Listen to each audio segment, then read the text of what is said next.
IBN 7 हौसला है।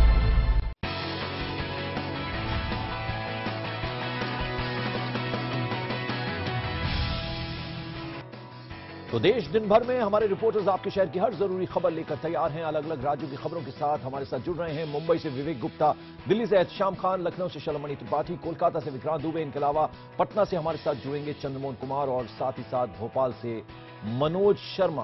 तो देश दिन भर के खबरों के सिलसिले की शुरुआत करेंगे मुंबई से, मेरे सहयोगी विवेक गुप्ता। सलमान खान को श्रीलंकाई राष्ट्रपति महिंदा राजपक्षे का चुनाव प्रचार करना महंगा साबित हुआ। आज तमिल समुदाय के लोगों ने सलमान खान के घर के बाहर जमकर प्रदर्शन किया।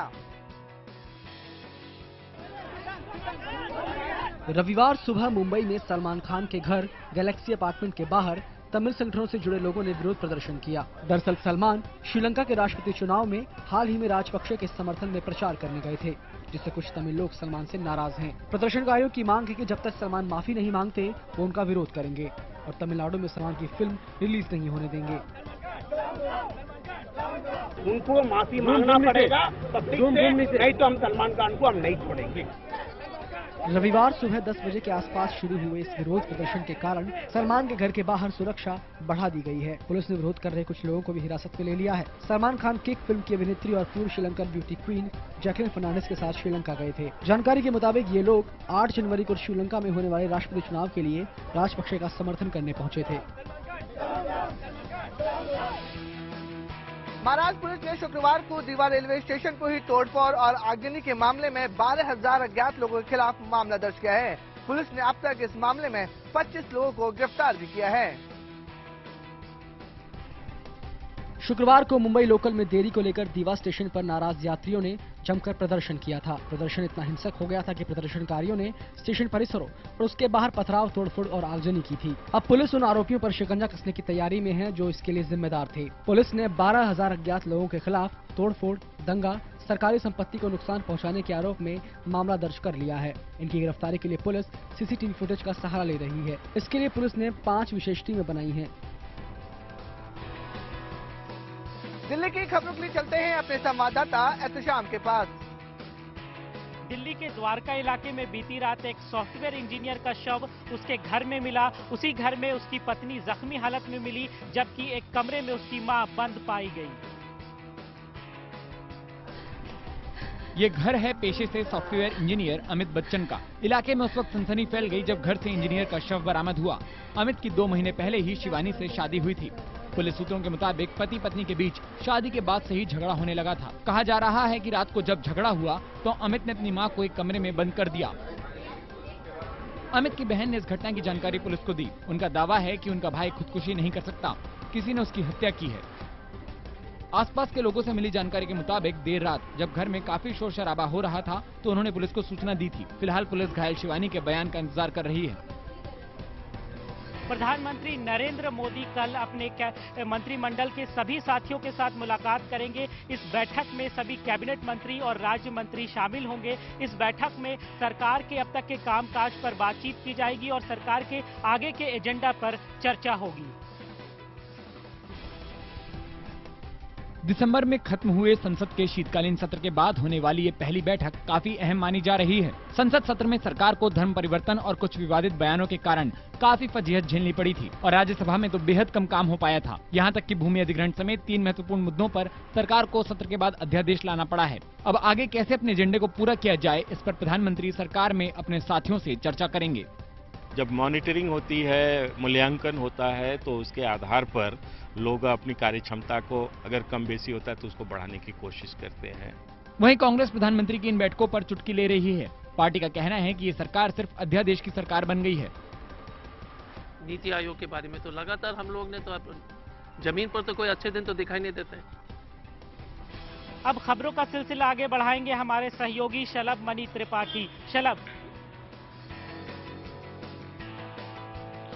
शुक्रिया एहतशाम। यूपी की खबरों की अगर बात करें तो बीएसपी सुप्रीमो मायावती ने अपनी पार्टी के राज्यसभा सांसद जुगल किशोर को पार्टी से बाहर कर दिया है। बीएसपी की तरफ से कहा गया है कि जुगल किशोर पार्टी विरोधी गतिविधियों में शामिल थे। जुगल किशोर ने कहा था कि बीएसपी में पैसे का बोलबाला है। उन्होंने आरोप लगाया था कि बीएसपी में पैसे लेकर टिकट दिए जाते हैं। जुगल किशोर ने कहा कि मायावती विधानसभा का टिकट 50 लाख रुपए में बेचती हैं और लोकसभा का टिकट 1 करोड़ रुपए में। उन्होंने ये भी कहा कि मायावती बीएसपी के संस्थापक काशीराम के मिशन को बर्बाद कर रही हैं। जुगल किशोर ने कड़े शब्दों में कहा कि मायावती दलित नहीं, दौलत की बेटी हैं।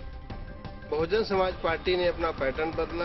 आरक्षित सीट पर 50 लाख, जनरल सीट पर 1 करोड़ से लगा करके 1.5 करोड़ 2 करोड़ वसूले जा रहे हैं। इसका विरोध हमारे विधायकों ने भी किया। ये कयास लगाए जा रहे हैं कि जुगल किशोर बीजेपी में जा सकते हैं। बहरहाल इस पूरे मामले के बाद बीजेपी और समाजवादी पार्टी ने मायावती को घेर लिया है। दोनों पार्टियों का कहना है कि मायावती पर इस तरह के आरोप पहले भी लगते रहे हैं, इसलिए मामले की जांच होनी चाहिए। लोकतंत्र में प्रत्याशियों का चयन का आधार अर्थ होता है और पैसा देने पर टिकट मिलता है, यह बसपा में प्रचलन है। गंभीर आरोप है और ये पहली बार नहीं है कि बसपा के किसी नेता ने ऐसा आरोप लगाया है। इसीलिए प्रतीत होता है कि इन आरोपों में कहीं न कहीं सच्चाई भी है। बुलंदशहर में आर्थिक बदहाली से परेशान एक युवक ने अपनी 2 बहनों की शादी के लिए प्रधानमंत्री नरेंद्र मोदी को चिट्ठी लिखकर मदद मांगी है। पीएमओ कार्यालय ने डीएम से पूछा है कि मदद मांगने वाले शख्स की माली हालत कैसी है। बुलंदशहर के गांव जटपुरा के रहने वाले मंजीत की 2 बहनें हैं और दोनों ही शादी के लायक हैं। मंजीत को इसलिए दोनों बहनों की ब्याह की चिंता सता रही है क्योंकि वो बेरोजगार हैं। उसका कहना है कि पिछली सरकार में भी उसने पीएम मनमोहन सिंह को कई बार नौकरी के लिए चिट्ठी लिखी मगर उसकी सुनवाई नहीं हुई, इसलिए अब उसने पीएम मोदी को चिट्ठी लिखी। उसने कहा कि या तो उसे नौकरी दिला दी जाए या फिर शादी में मदद हो जाए। शादी में मदद के लिए पीएम मोदी को भेजी चिट्ठी में मंजीत ने कहा कि उसके पिता हरियाणा में बीमारी का इलाज करा रहे हैं, माँ भी बीमार है। पीएम को भेजे लिस्ट में मंजीत ने कुछ सामान का भी जिक्र किया है। मेरे पास भी वापसी में लेटर भी आए हैं, उन पे कुछ कार्रवाई भी हुई है। हमारे गांव के समूह के एक लेखपाल है, वो इंक्वायरी करके गए हैं और मुझे उम्मीद है कि नरेंद्र मोदी जी की इस प्रतिक्रिया से हमारे परिवार को, मुझे, मेरी बहनों को दहेज के लिए कुछ फायदा मिलेगा। इनकी आर्थिक स्थिति देखा गया तो मात्र उनके पास 1 बीघा जमीन है और उन्होंने काफी सारी लंबी लिस्ट प्रेषित की थी माननीय प्रधानमंत्री जी को, तो उनकी आर्थिक स्थिति की वास्तविक जो भी आकलन है वो करके भेजा जा रहा है। ये थी उत्तर प्रदेश की खबरें। पश्चिम बंगाल की खबरों के लिए चलेंगे हमारे सहयोगी विक्रांत दुबे के पास।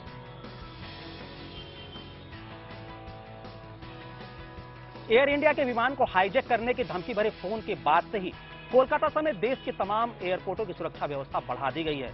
गहरी छानबीन के बाद भी पुलिस अभी तक ये पता नहीं कर पाई है कि फोन कहां से आया था।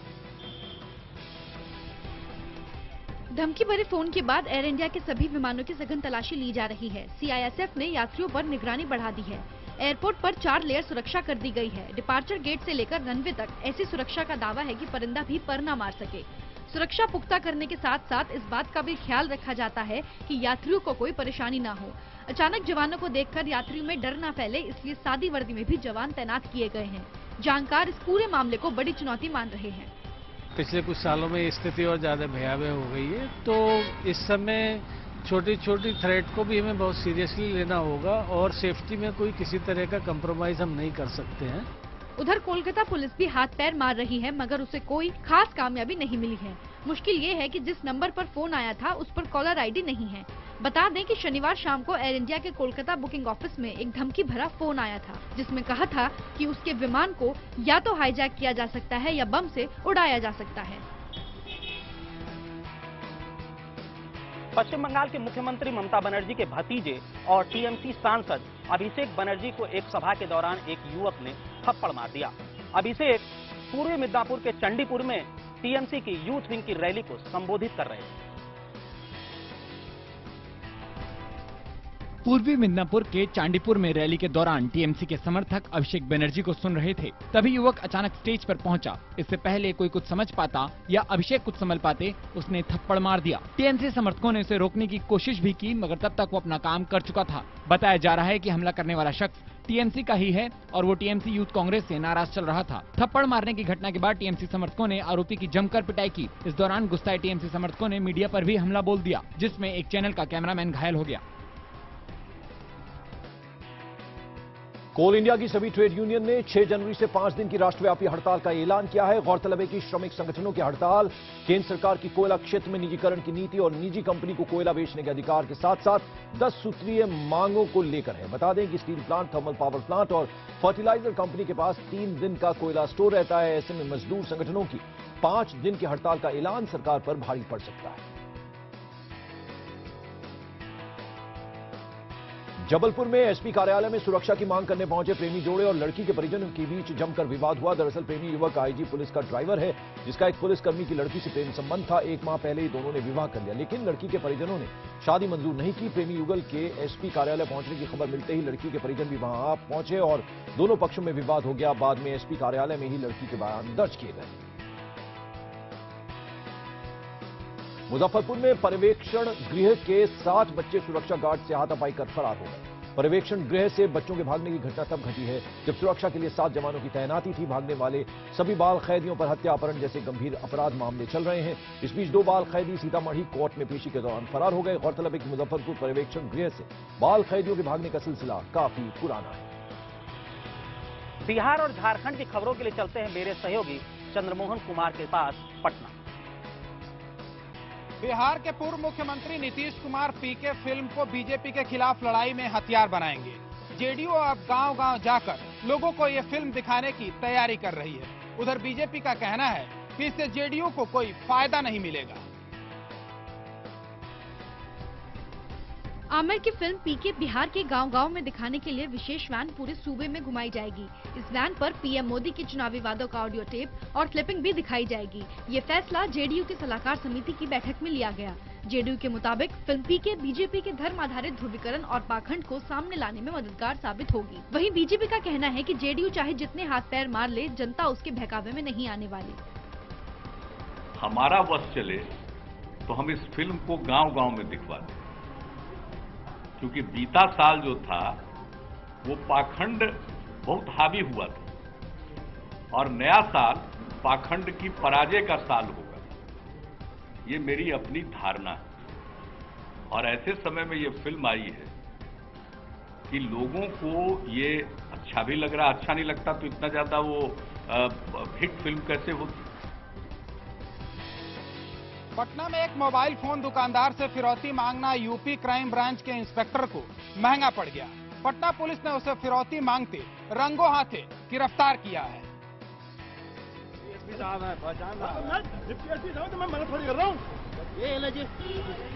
यूपी पुलिस में इंस्पेक्टर के पद पर तैनात इस शख्स का नाम सर्वेश चंद्र सिंह है। यह घटना डाक बंगला चौराहे की है। आरोप है कि यह इंस्पेक्टर दुकानदार से 10,000 रुपए की मांग कर रहा था। सिटी एसपी शिवदीप के नेतृत्व में पुलिस ने आरोपी इंस्पेक्टर को पकड़ लिया। तस्वीरों में आप देख सकते हैं कि किस तरह से आरोपी इंस्पेक्टर शिकंजे में आने के बाद से बौखलाया हुआ है। रंगे हाथों गिरफ्तार किए जाने के बावजूद वो खुद को बेकसूर बता रहा है। हिरासत में लेने के बाद आरोपी इंस्पेक्टर को कोतवाली थाने में रखा गया। उसका कंप्लेंट ले लिया। कंप्लेंट बाकायदा हमने उसकी इंक्वायरी के लिए मॉर्निंग से यहाँ पे ट्रैप किया था। जो वहाँ के क्राइम ब्रांच मुरादाबाद के इंस्पेक्टर है सर्वेश चंद्र, तो वो वहाँ पे आए और आने के बाद उनको हमने अभी डिटेन कर लिया। आगे अभी इन्वेस्टिगेशन चल रहा है उसका। मांग की गई ना टीम के द्वारा की गई। अब इन्होंने कोई चाल चली हो, इनका कोई हाथ हो, उसे पेशबंदी कर ली, बात दूसरी, वरना ऐसा कुछ नहीं है। मेरा जमीर बता रहा है, मेरा कैलवर बता रहा है और जो मुलजिम वाली बात है वो भी हमें काफी ट्रेस किए थे, लेकिन यहाँ चले कोई सुनने को तैयार ही नहीं।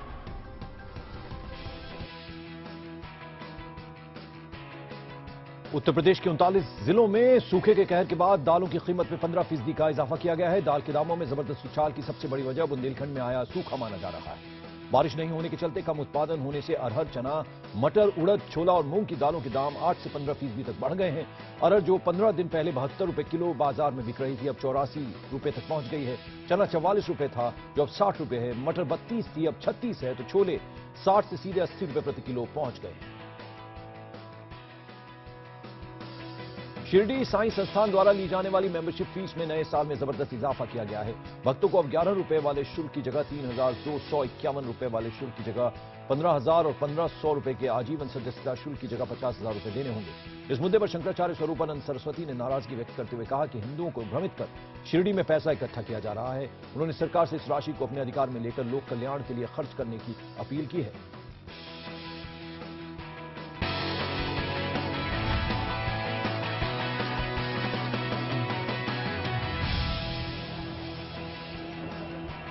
बेंगलुरु ब्लास्ट के बाद मध्य प्रदेश में हाई अलर्ट को देखते हुए छत्तीसगढ़ से सटे अनूपपुर जिले में सुरक्षा के इंतजाम बढ़ा दिए गए हैं। किसी भी तरह की वारदात को टालने के लिए जीआरपी रेलवे स्टेशन पर मुस्तैद है। अनूपपुर रेलवे जंक्शन पर आने वाले यात्रियों पर जीआरपी पुलिस पैनी नजर बनाए हुए है। बेंगलुरु में हुए बम ब्लास्ट के बाद प्रदेश में जारी अलर्ट के बाद पुलिस यहां चौकन्नी नजर आ रही है। अनूपपुर जिला छत्तीसगढ़ की सीमाओं से सटा है और संवेदनशील घोषित किया गया है, जिसको लेकर जीआरपी पुलिस कोई भी लापरवाही बरतना नहीं चाहती। जीआरपी पुलिस के मुताबिक बीते एक हफ्ते में संदिग्ध लोगों पर लगातार नजर रखी जा रही है। जरा सा भी शक होने पर उनके सामान की अच्छी तरह जाँच की जा रही है। सामान की जाँच के दौरान मुसाफिरों की सहूलियत का भी पूरा ध्यान रखा जा रहा है। ट्रेनों की बारीकी से मुसाफिर खाना स्टेशन और प्लेटफार्म बराबर चेकिंग में स्थापित की जा रही है और यात्रियों के हर सामान की चेकिंग की जा रही है, जिससे कोई ऐसी संदिग्ध वस्तु में पाई जाने पर तुरंत कार्रवाई की जाए। तो अच्छी चीज़ है कि उसी तरह की घटनाएं दोबारा इधर बाकी स्टेशनों में न हो, तो अनूपपुर स्टेशन में ज्यादा अच्छा। मध्य प्रदेश की राजधानी भोपाल में रिश्तों को शर्मसार करने वाला मामला सामने आया है। घटना के सामने आने के बाद लोगों ने, जो कि काफी गुस्से में थे, जो युवक है आरोपी, उसको बुरी तरह पीटा और उसे बिना कपड़ों के ही पुलिस थाने ले गए। पुलिस के शिकंजे में आए इस शख्स पर अपनी 7 साल की मासूम भांजी से बलात्कार का आरोप है। बच्ची के शोर मचाने के बाद लोगों ने आरोपी को पकड़ लिया। भड़के लोगों ने पहले उसकी जमकर पिटाई की, फिर उसको पुलिस के हवाले कर दिया। हालांकि पुलिस उसे सारे नियम कानूनों का उल्लंघन कर निर्वस्त्र कर पैदल ही सबके सामने थाने तक ले गई। पुलिस ने आरोपी के खिलाफ कई धाराओं में केस दर्ज किया है। पुलिस के मुताबिक आरोपी अपनी भांजी को चॉकलेट दिलाने के बहाने घर से बाहर ले गया। उसके बाद उसने वीआईपी रोड पर बनी झोपड़ियों में बच्ची के साथ रेप किया। बताया जा रहा है कि कुछ राहगीरों ने बच्ची की आवाज सुनी और फिर आरोपी को दबोच लिया। इसके बाद पुलिस को खबर कर दी गई। मध्य प्रदेश के भिंड जिले में माता पिता ने अपनी एक मासूम 9 महीने की बच्ची को लावारिसों की तरह फेंक दिया। उसे इतनी बेदर्दी से फेंका गया कि उसके दोनों हाथ और एक पैर टूट गए। अस्पताल के बिस्तर पर हाथ पैर में पट्टी बांधे लेटी इस 9 महीने की मासूम बच्ची को देखिए। इस बच्ची को किसी ने सड़क किनारे फेंक दिया था। एक स्थानीय महिला ने जब इस बच्ची के रोने की आवाज सुनी तो उसने बच्ची को उठाकर जिला अस्पताल में भर्ती कराया। साथ ही इस महिला ने फैसला किया है कि वो इस बच्ची को अपनी बेटी की तरह पालेगी। डॉक्टरों के मुताबिक समय पर इलाज मिल जाने के चलते बच्ची की हालत अब ठीक है। मामले की सूचना पाकर पुलिस ने बच्ची के माता पिता को ढूंढने की मुहिम शुरू कर दी है। ये रो रही थी, जमीन में डली रो रही थी, तो भैया लाए भैया ले आए तो हॉस्पिटल में यहाँ पहले तो वही मोह कराया भर्ती, तो मोह मतलब दिखाया, एक्सरा कराया तो उसने कही इसके हड्डी टूटी है 2 जगह से, तो वो भिंड लाए हैं।